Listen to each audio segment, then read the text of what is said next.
Práctica 2, generalidades. Vamos a empezar con osteología, que es el estudio de los huesos. Y al estudiar los huesos tenemos que estudiar lo que sería el esqueleto. Una forma muy general para clasificar todos los huesos del esqueleto sería en 4 grandes grupos.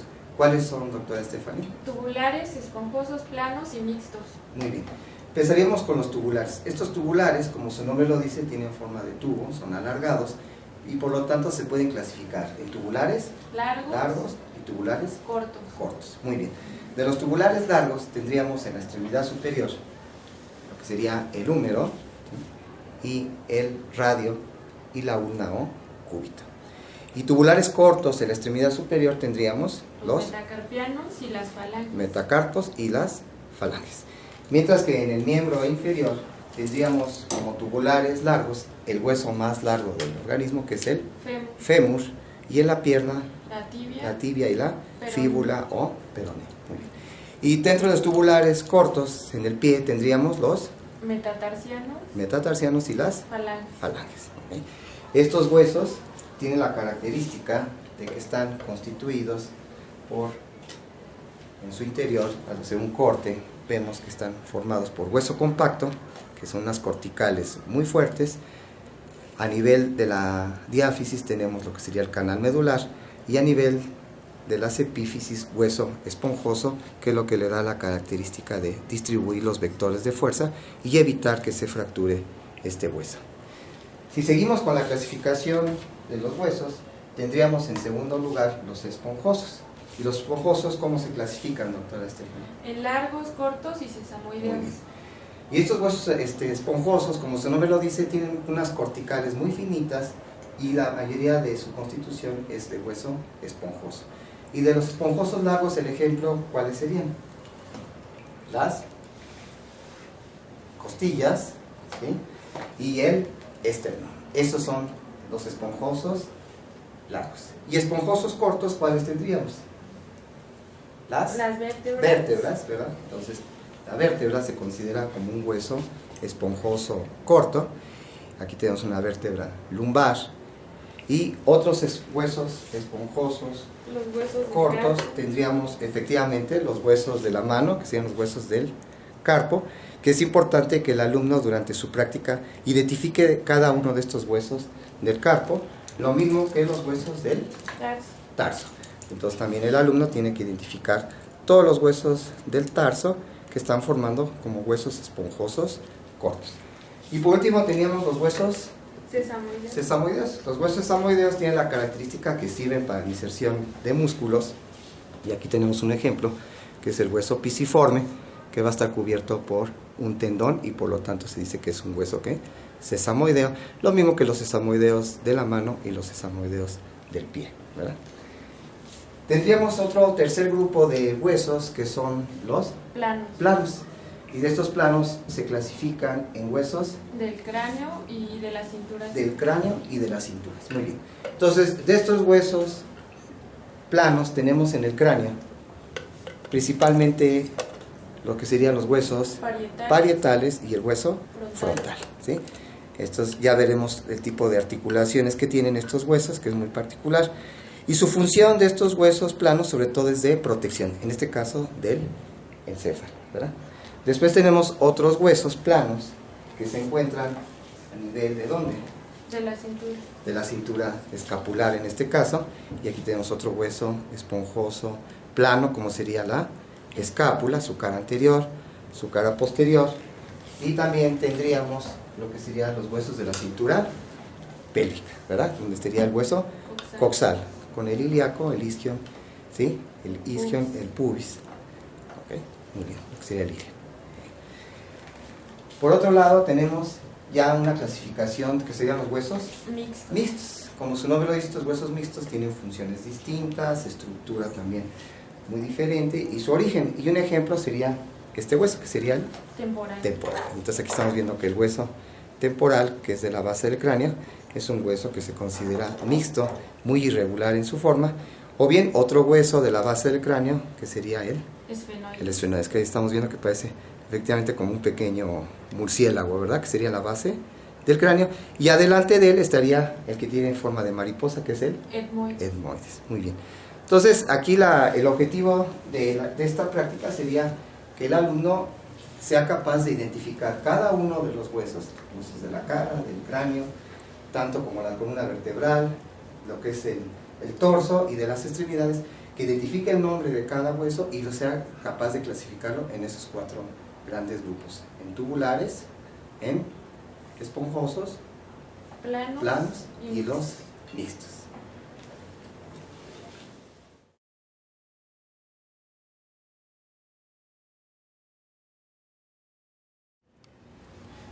Otro tópico de esta segunda práctica de generalidades sería las articulaciones. Las articulaciones las podemos clasificar de varias formas, pero una de las más utilizadas sería por sus medios de unión. Doctora Stephanie, ¿cuál es la clasificación por sus medios de unión, las articulaciones? Se clasifican en fibrosas, cartilaginosas y sinoviales. Muy bien. Como sabemos, las articulaciones fibrosas son articulaciones que en su movimiento, ¿cómo es? Inmóviles. Inmóviles. ¿Y las articulaciones cartilaginosas? Semimóviles. ¿Y las sinoviales? Muy móviles. ¿Sí? Sabemos que entonces las articulaciones, que es la unión a la juntura de 2 o más huesos, es muy importante para sobre todo lo que es la biomecánica del esqueleto. Entonces, si empezamos con las articulaciones fibrosas, vemos que las articulaciones fibrosas podemos tener de varios tipos, ¿como cuáles serían? Sutura, sindesmosis y gonfosis. Muy bien. Entonces, las suturas las encontramos principalmente lo que sería a nivel del cráneo. Exactamente. Entonces, aquí tenemos que son articulaciones que van a ser propiamente inmóviles, y aquí tenemos la articulación entre el frontal y lo que serían los parietales. Y entonces tenemos que esta unión de tejido fibroso, las suturas, vemos que las suturas por su forma se pueden clasificar ¿de qué forma? En planas, dentadas y escamosas. Muy bien. De planas tendríamos aquí generalmente las articulaciones entre los huesos de la cara. Aquí por ejemplo tenemos la articulación entre los huesos nasales, entre el malar y el cigomático con el maxilar, o bien la articulación entre los 2 maxilares. Son articulaciones planas. Después decíamos las articulaciones de tipo dentado, ¿verdad? Son las suturas en forma dentada, como aquí sería la sutura coronal entre el frontal y los parietales, la sutura sagital, y hacia la porción posterior la articulación, ¿sí?, entre los parietales y el occipital, la pared occipital, ¿sí?, que son dentadas. Y un tercer tipo que son las suturas, ¿de qué tipo? Escamosas. Escamosas. Entonces, estas escamosas o en bisel, donde tenemos un borde que es oblicuo, ¿sí?, donde tendríamos la articulación entre el temporal, las alas mayores del esfenoides, con el parietal y con el occipital. Todo este tipo de articulaciones suturas son en escama. Hay otra articulación que aquí vamos a aprovechar que es fibrosa y que está a nivel del cráneo, que es la articulación alveolo-dentaria. Esta articulación alveolo-dentaria la podemos clasificar como una gonfosis. Entonces es una variedad de las suturas. Pero vamos a tener otras articulación fibrosa, que sería la sindesmosis. La palabra sindesmosis quiere decir unión de membranas. Aquí tenemos un ejemplo que sería en este espécimen de un niño. Tenemos la articulación entre el radio y la ulna a nivel de sus diáfisis, que es una unión por membranas, que es la sindesmosis. Entonces sería un tipo de sindesmosis. Otra sindesmosis importante que se conoce, pues sería la articulación entre la tibia y el peroné. Esta articulación entre la tibia y el peroné son unas sindesmosis muy importantes, sobre todo aquí en la articulación del tobillo, la datalo-crural. Muy bien. Decíamos que la otra clasificación es de acuerdo a otro medio de unión, serían las articulaciones cartilaginosas.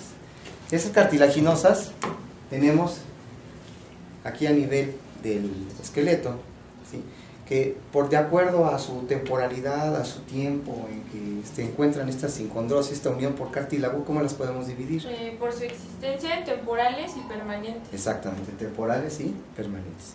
Las temporales son las que desaparecen con el crecimiento, ¿verdad? Y entonces un ejemplo clásico sería en un niño, que vemos aquí a nivel de las metáfisis, la unión entre la epífisis proximal y la diáfisis, o epífisis distal y la diáfisis del fémur. Entonces los huesos largos tienen este tipo de disco de crecimiento muy importante para permitir el crecimiento en sentido vertical, y entonces este cartílago degenera de una sincondrosis a una sinostosis, ¿verdad? Lo mismo sucede en huesos de la base del cráneo. Entonces es importante que nosotros como alumnos vayamos analizando las articulaciones de sincondrosis de acuerdo a su permanencia. Y tenemos las permanentes, ¿verdad? Las permanentes, un ejemplo, ¿cuál sería? De las costillas. Exactamente, el cartílago costal con el esternón, tanto de las costillas verdaderas como falsas en el esternón son articulaciones, ¿sí?, condrales permanentes. Y hay otra variedad de articulaciones condrales que sería entre los cuerpos vertebrales, que aquí reciben un nombre especial, que son las llamadas sínfisis, ¿verdad? Sí. Entonces, la sínfisis es una articulación cartilaginosa, ¿sí?, en donde por primera vez empieza a formar una pequeña cavidad con un disco intraarticular y las superficies articulares cubiertas por cartílago. Entonces, el ejemplo clásico sería las articulaciones tipo sínfisis que se encuentran entre los cuerpos vertebrales, ¿sí? Y otra sínfisis, pues la clásica, que sería la sínfisis del pubis, ¿verdad? Muy bien. Por último pasaríamos a las articulaciones en donde predomina lo que sería la membrana sinovial. Entonces, estas articulaciones sinoviales tienen la característica de que tienen una cápsula articular. Aquí tenemos en este mismo espécimen pediátrico, donde tenemos una cápsula articular que es el medio importante de fijación entre las dos superficies articulares, y claro, a esto se le agrega ligamentos junto con los músculos, que son los que le dan estabilidad a esta articulación. Entonces son articulaciones muy móviles, ¿sí?, por lo tanto necesitan medios de fijación como sería la cápsula articular y los ligamentos, y a su vez también los músculos. Y estas articulaciones muy móviles, las sinoviales, las podemos clasificar de acuerdo a qué parámetro. A su tipo, a su forma. A la forma de las superficies articulares. Y entonces vamos a tener unas que son muy móviles, que son las articulaciones esferoides. Aquí tenemos una esferoidea, que es la articulación entre la cavidad glenoidea de la escápula y la cabeza del húmero, y es la articulación que tiene mayor movilidad. Hay otra esferoidea que la tenemos en la porción inferior, en el extremo, en el segmento inferior, que sería la articulación entre la cabeza del fémur y la cavidad del acetábulo de la pelvis, ¿okay? Y este recibe un nombre especial que tiene forma de nuez y lo que se llama una enartrosis, ¿verdad? Después tenemos otras muy móviles también sinoviales, que son las planas, ¿verdad?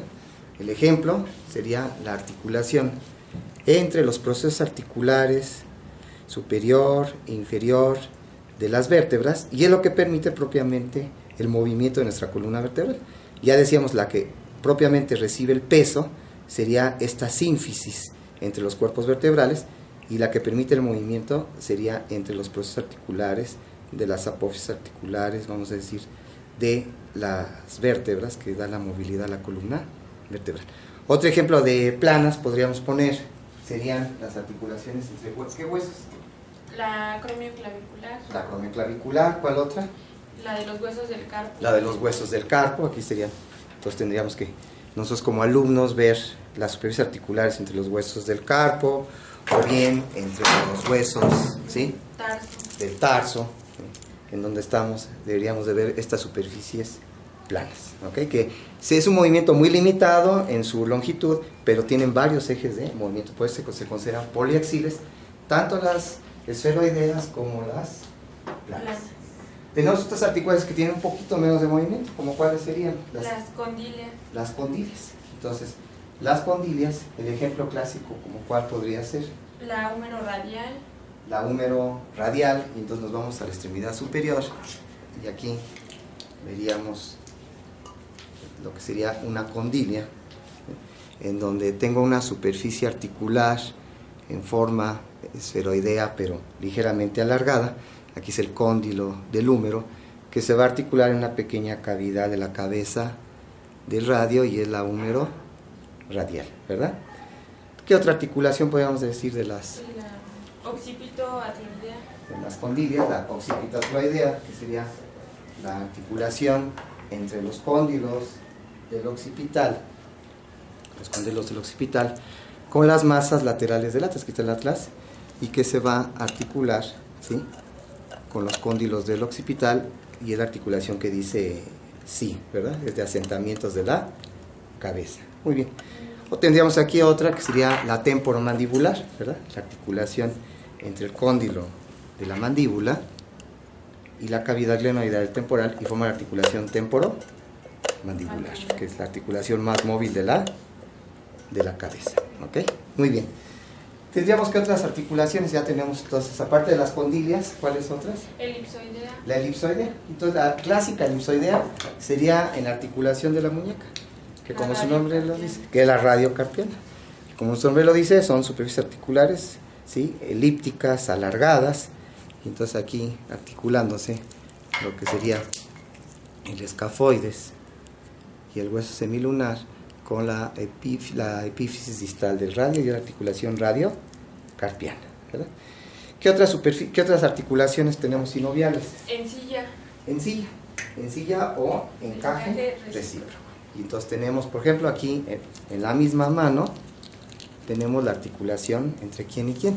La carpometacarpiana. La carpometacarpiana. Esta es la carpometacarpiana del dedo pulgar, ¿sí?, en donde el primer metacarpiano se articula, ¿sí?, con el carpo, ¿sí?, y es una articulación que es cóncava y convexa a la vez, por eso parece como si fuera una silla de montar. Es convexa en un eje y es cóncava en otro eje. Otro ejemplo sería la articulación externo-clavicular, que estaría aquí entre lo que sería la clavícula y el mango del esternón, el externo-clavicular. Muy bien. ¿Qué otro tipo de articulaciones sinoviales? Gínglimo. Tenemos las gínglimo, ¿sí? La gínglimo, que quiere decir en forma de bisagra, ¿verdad? Antes se llamaba tróclea, y entonces tenemos esta articulación, que serían las articulaciones, ¿qué?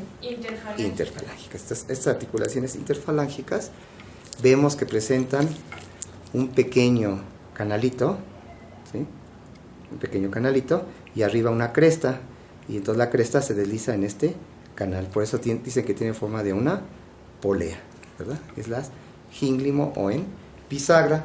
Lo mismo que a nivel del codo, ¿sí?, tenemos otra bisagra, otra gínglimo, la humeroulnar. Entonces entre la epífisis proximal de la ulna, aquí estaría la ulna con el olecranon, y esta, ¿sí?, sería lo que sería la tróclea del húmero, que le llaman también cóndilo lateral. Muy bien, es la húmero ulnar. Muy bien. Y por último, casi por último, ¿cuáles tendríamos? La talocrural y la de la rodilla. La talocrural y la de la rodilla también se considera que son en forma de ¿qué? De gínglimo, ¿verdad? Entonces, tanto la articulación de aquí del tobillo como la de la rodilla. ¿Qué otras articulaciones sinoviales tenemos? Trocoide. Las trocoides, que se dice que tienen forma de un cilindro, ¿verdad? Y entonces el ejemplo clásico sería este. O en pivote, exactamente. Aquí tendríamos lo que sería el proceso odontoides del axis, y que se articula con el arco anterior del atlas y forma la articulación atloidoaxoidea medial o atloido-odontoidea, que es la que permite movimientos de decir no con la cabeza, ¿verdad? Movimientos de rotación de la cabeza. Otro ejemplo de la radioulnar proximal y la radioulnar distal. Entonces tendríamos aquí la radioulnar proximal entre la epífisis proximal de la ulna con la cabeza del radio, y la distal entre la epífisis distal de la ulna con el radio. Y estas son articulaciones en pivote o trocoide. Muy bien. Entonces, el objetivo de esta práctica no es que el alumno se aprenda todas las articulaciones, pero sí tenga una idea de cómo poder clasificar a todas las articulaciones del esqueleto, y yo pienso que con esta clasificación el alumno tiene las bases fundamentales para poder clasificar ya por segmentos todas las articulaciones.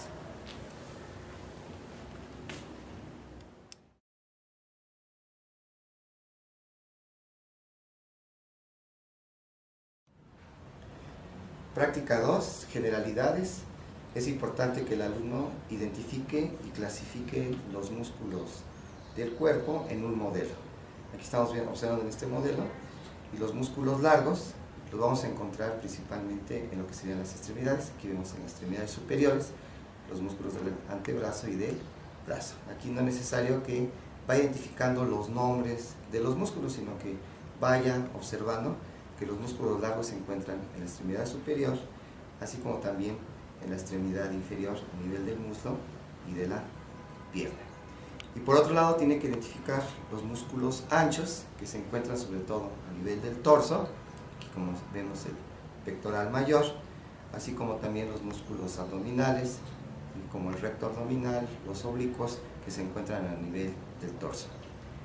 Y también tiene que identificar los músculos cortos que se localizan a nivel del cuello, así como a nivel de la cabeza, como sería aquí el músculo macetero, los músculos de la masticación.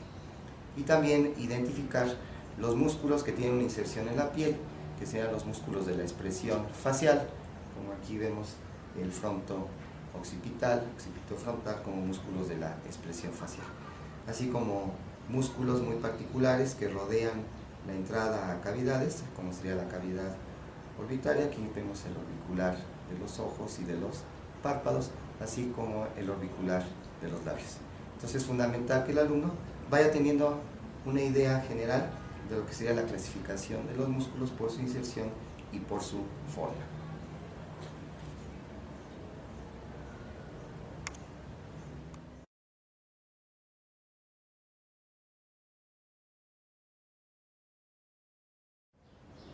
Práctica 2, generalidades. Tenemos que revisar también lo que es circulación mayor y menor. Para esto vamos a usar este maniquí. Tenemos como centro de la circulación lo que sería el corazón. Tenemos una circulación mayor que se va a iniciar aquí en el ventrículo izquierdo. Vamos a ver el interior del ventrículo izquierdo, de donde va a nacer la arteria aorta, y esta aorta con el callado de la aorta dando sus troncos supraórticos, el tronco brachiocefálico, la carótida común izquierda y la arteria subclavia izquierda. Entonces la circulación mayor está iniciando en el ventrículo izquierdo y se continúa hacia la aorta.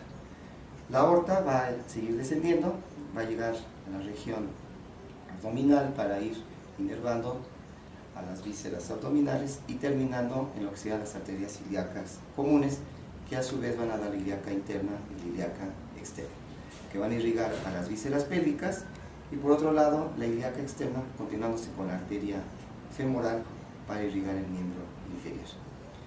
Si seguimos con la circulación mayor, tenemos el retorno venoso, donde vemos dos venas muy grandes, en este caso la vena cava inferior, que recibe el drenaje venoso de los miembros inferiores, de todo lo que sería la cavidad abdominopélvica, y hacia arriba tenemos la vena cava superior, que va a recibir los troncos venosos brachiocefálicos, que a su vez se forman por la unión de las yugulares internas y las venas subclavias, que van a drenar todo lo que es la sangre de cabeza, cuello, de las extremidades superiores y parte también del tórax, para desembocar las dos venas cavas, la vena cava inferior y la vena cava superior, en lo que sería en el atrio derecho, donde termina la circulación mayor o circulación sistémica. Posteriormente tenemos la circulación menor. Esta circulación menor se va a iniciar en el ventrículo derecho, que tiene paredes delgadas, y se está comunicando con el atrio derecho a través de la válvula tricuspidia. Del ventrículo derecho va a emerger esta arteria, que es la arteria pulmonar, que a su vez posteriormente se va a subdividir en la arteria pulmonar izquierda y la arteria pulmonar derecha, que van a llegar a lo que sería el lecho capilar del pulmón para realizarse el intercambio alveolo-capilar y la hematosis. Y posteriormente regresar ya la sangre oxigenada por los pulmones a través de las 4 venas pulmonares, 2 izquierdas y 2 derechas, que van a desembocar en el atrio izquierdo, que es donde va a terminar la circulación menor o circulación pulmonar. Entonces, iniciándose en el ventrículo derecho y terminando en el atrio izquierdo. Y este atrio izquierdo comunicándose con el ventrículo izquierdo a través de la válvula mitral o bicuspidia, donde se inicia otra vez lo que sería la circulación mayor.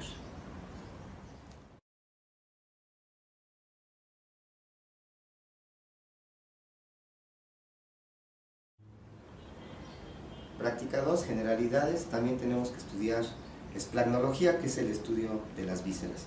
Órganos que se encuentran en las grandes cavidades, cavidad craneal, cavidad torácica, cavidad abdominopélvica. Entonces el estudiante en un maniquí va a identificar tanto las vísceras huecas como las vísceras macizas, en donde aquí tenemos, por ejemplo, lo que sería a nivel del abdomen, como una víscera maciza, lo que sería el hígado, donde el alumno tiene que ir identificando por qué se denomina una víscera maciza.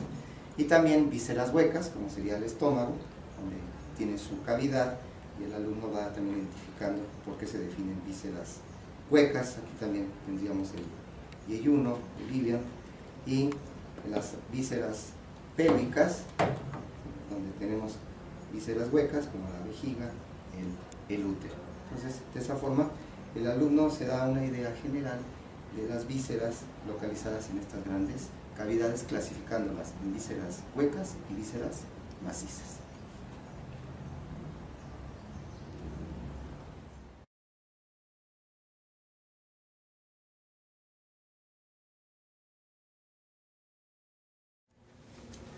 Bien, para continuar con la práctica 2 de generalidades, también está incluido lo que sería el sistema nervioso central. Estos son generalidades, posteriormente ya en el segundo bloque se estudiará a fondo. Dentro de las generalidades del sistema nervioso central tenemos lo que es el eje, doctora Stephanie. Eje encéfalo-medular. Encéfalo-medular. Encéfalo quiere decir que es lo que está dentro de la cavidad craneal, y médula lo que está dentro del canal raquídeo, ¿sí? El encéfalo, ¿qué elementos lo constituyen? Cerebro, tallo cerebral y el cerebelo. El cerebelo, perfecto, ¿sí? Vemos que aquí el cerebro está formado por los dos hemisferios cerebrales separados por la cisura interhemisférica, ¿no? Y el tallo cerebral en sentido rostro-caudal lo va a formar lo que sería el mesencéfalo, puente y médula oblongada. Y atrás del tallo cerebral ya tendríamos el cerebelo con los hemisferios cerebelosos unidos por el pelvis. Muy bien. Vamos a ver otro encéfalo para poder ver estas estructuras. Y aquí tenemos la cara basal del encéfalo, su cara lateral y su cara superior. Para ver la cara medial tendríamos que hacer un corte exactamente en la línea media, ¿no? Aquí en la cara basal vemos varias estructuras importantes y sobre todo vamos a enfocarnos a lo que sería a los pares craneales, ¿sí? Y entonces vamos a ir en sentido rostro-caudal o de arriba abajo. Aquí en primer lugar tenemos estos pares craneales que están en relación con los hemisferios cerebrales, que son olfatorios, los nervios olfatorios, ¿verdad? Que van a llegar a los bulbos olfatorios. Muy bien. Más en sentido caudal tenemos los nervios craneales que se van a relacionar con el diencéfalo, sobre todo con el tálamo, que son los nervios ópticos. Ópticos. Muy bien. Si seguimos con el estudio de los pares craneales, aquí vamos a pedirle permiso a la hipófisis y vemos aquí lo que sería el mesencéfalo. Y en el mesencéfalo, en su cara anterior, están haciendo este nervio craneal, que es el tercer nervio craneal, o también el óculo motor, ¿sí? Para poder estudiar el otro nervio craneal que se origina en el mesencéfalo, que es el par craneal cuarto o troclear, tendríamos que ver la cara dorsal del mesencéfalo, que es esta estructura que queda aquí en el fondo. Muy bien. Si continuamos en sentido caudal, tendríamos aquí el puente. Y en la cara lateral del puente tenemos el nacimiento de este nervio craneal, que es el trigémino. Es el quinto nervio craneal. Seguimos más hacia abajo y en la unión bulbo-protuberancial o ponto medular tenemos en el surco médulo-pontino estos nervios craneales. De medial a lateral el sexto, que es el abducens, posteriormente el séptimo y por último el octavo nervio craneal o vestíbulo coclear. Esto es en el surco médulo-pontino. Y por último tendríamos la cara ventral de la médula oblongada. Y aquí en la médula oblongada tendríamos el nacimiento de ¿qué pares craneales? 9, 10 y 11. Exactamente, tendríamos el nacimiento aquí 9, 10, 11 y en la cara ventral el 12, ¿verdad? Entonces de esa forma tenemos el nacimiento de los 12 pares craneales ¿sí? Que se ven desde la cara basal de los hemisferios cerebrales hacia la cara ventral del tallo cerebral. Aquí por atrás del tallo cerebral vemos perfectamente los hemisferios cerebelosos, ¿verdad? En sentido caudal vamos a tener lo que sería la médula espinal, que ya decíamos que se encuentra dentro del canal raquídeo y termina a nivel de L2, ¿sí? Aquí vamos a hacer una pequeña disección abriendo lo que sería el saco dural a nivel raquídeo. Entonces aquí vamos viendo la médula espinal.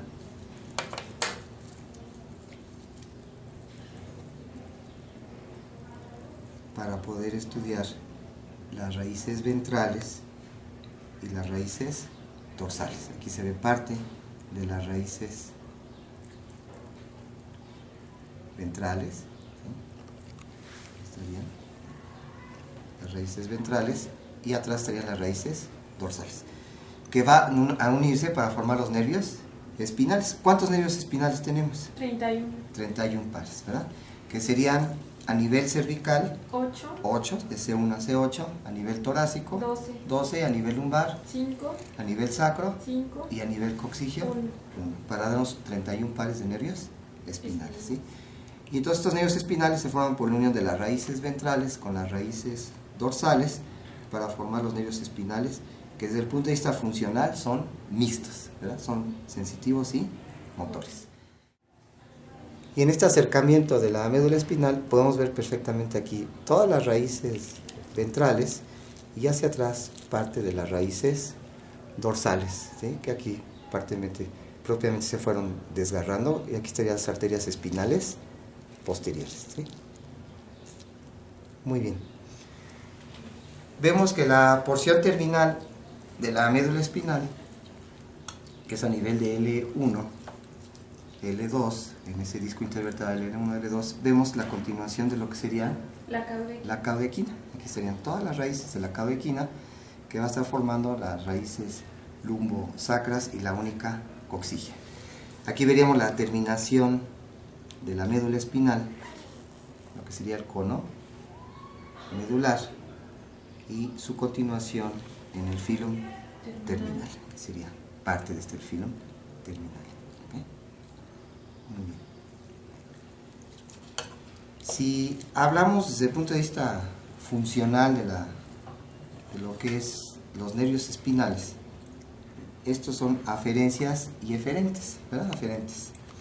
Las aferencias, ¿cómo las podemos clasificar? En especiales y generales. Especiales y generales. Generales serían las que puedo percibir con cualquier segmento corporal: cabeza, cuello, tronco y extremidades. Entonces una forma de aprenderlo es lo que yo puedo percibir con mi mano, ¿verdad? Entonces la mano puedo percibir dolor, temperatura, tacto, vibración, sensación de posición y de movimiento, ¿okay? Entonces todo eso lo puedo percibir con la mano y se va a considerar una aferencia general. La aferencia, que es decir, lo que entra al sistema nervioso central, que no puedo percibir con mi mano, será especial. ¿Como cuáles serían? Olfato, vista, gusto. La vista, el gusto, la audición y el equilibrio a través del oído interno, ¿verdad? Entonces, esas serían aferencias de tipo especial. Y las eferencias, que son motoras, van a ir a músculo estriado voluntario y serán somáticas. Y las que van a músculo liso o estriado involuntario, que es el cardíaco, serán viscerales, ¿verdad? Entonces, esa sería más o menos la clasificación de las aferencias y de las eferencias. Ahora, aquí podemos ver que el eje encefalomedular está cubierto por estas membranas, que serían las meninges, ¿sí? En donde la meninge más superficial, que es la más resistente, es la dura madre. Profundamente a ella se encontraría la aracnoides, y íntimamente adosado al encéfalo, la vía madre. Y que esta meninge se continúa a nivel del canal raquídeo, ¿sí? Para formar el saco dural dentro del canal raquídeo, ¿verdad? Muy bien. Si hacemos un corte coronal de los hemisferios cerebrales, vemos que la disposición de la sustancia gris es distinta, ¿verdad? porque a nivel de la médula espinal la sustancia gris se encuentra en la porción central formando una letra H, mientras que a nivel de los hemisferios cerebrales la sustancia gris se encuentra en la periferia, formando lo que sería la corteza cerebral, que aquí vemos cómo se pliega y forma esta gran cantidad de giros, antes llamadas circunvoluciones, ¿no? Claro, en la porción central también hay sustancia gris, que forma parte de los núcleos centrales, como los tálamos, el núcleo lenticular, que posteriormente ya se irán estudiando, ¿no? En este corte coronal de los hemisferios cerebrales, aquí estaría la cisura interhemisférica, vemos la disposición entre la sustancia gris, que se encuentra a nivel de la corteza, plegada en los giros y circunvoluciones, está en la superficie entonces la sustancia gris, y profundamente la sustancia blanca, ¿verdad? En cambio, si hacemos un corte transversal de la médula espinal, vemos que la disposición, ¿cómo es, doctora Stephanie? La sustancia blanca es periférica y la sustancia gris es central. Exactamente. Aquí por el proceso de oxidación vemos que se invierte, pero bueno, sabemos que la sustancia blanca es periférica, se dispone en los cordones, y la sustancia gris en forma de una letra H, ¿verdad? Con las astas dorsales y las astas ventrales.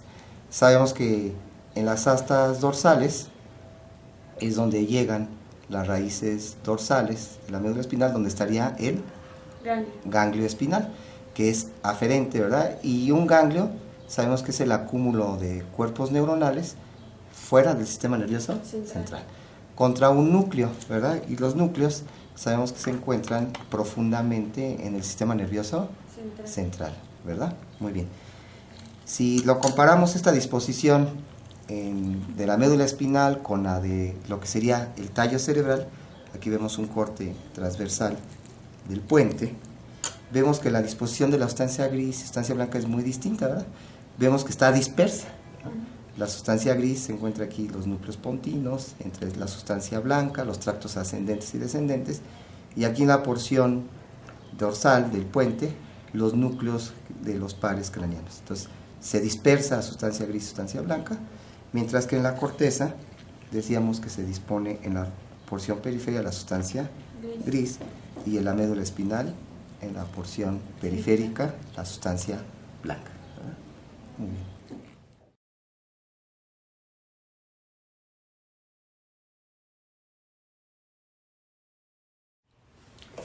Los rayos X tienen la capacidad de penetrar tejidos. Es obvio que si un tejido tiene mayor densidad, se va a mostrar, vamos a llamarle, más blanco en una radiografía que un tejido que tenga menos densidad, como en este caso los pulmones, y que se ven más oscuros. Lo que se ve más blanco en toda la radiografía, el corazón, los vasos, las costillas, la suma del diafragma, la suma del vaso, de las estructuras abdominales, se van a ver más blancas y les llamamos radioopacas, ¿sí? Lo oscuro, que tiene menor densidad, puede ser aire. Esto es lo externo del paciente. Lo externo del paciente. Por aquí también pasan rayos X, pero como no hay nada que absorba esa cantidad de rayos X, la placa no lo va a detectar y va a quedar como blanco. El objetivo fundamental de una radiografía es la diferente cantidad de grises que tenemos y que nos permiten un contraste para que nosotros podamos definir estructuras. Entonces, de esta manera, alguna estructura densa como el corazón, recuerden, aquí lo vemos perfectamente, me va a permitir también definir estructuras por el tipo de radiografía que usamos, como las costillas. Las costillas tienen calcio, yo las puedo ver perfectamente. Los grandes vasos también se van a ver densos porque tienen varias capas de tejidos, tienen un contenido hemático en su interior y se van a manifestar como estructuras más densas. Por último, las estructuras vasculares, ¿sí?, que entre más cerca de los cilios son más gruesas, tienen mayor calibre, las puedo definir mejor, pero también las puedo ver en situación muy periférica, muy delgaditas, como pequeños hilitos. Entonces esto también me permite definir que la radiografía está bien tomada y se manifiestan como estructuras radioopacas. Entonces, en resumen, lo más blanco pudo absorber mayor la radiación y le vamos a llamar radioopaco. Lo más negro no absorbe tanta radiación, lo va a absorber las estructuras que tengan mayor densidad y le vamos a llamar radiolúcido. Gracias.